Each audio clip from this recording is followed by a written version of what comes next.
There is now a class action lawsuit filed against Providence and the Oregon Anesthesiology Group. It's the newest development in the case of thousands of patients potentially exposed to infectious diseases by an anesthesiologist who Providence said failed to follow proper procedures. The lawsuit was brought by 4 Clackamas County patients who all received IV anesthesia during surgery at Providence Willamette Falls Medical Center. They are represented by a law firm based in Seattle, which has a history of litigating infectious disease cases.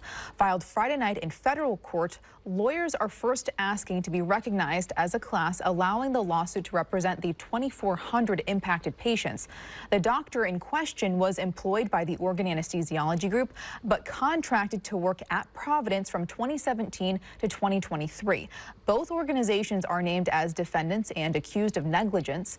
The lawsuit alleges that Providence's acts and omissions had a great probability of causing significant harm and, in fact, did cause significant harm, end quote. Fox 12 reached out for comment from both Providence, who declined, as well as the Oregon Anesthesiology Group.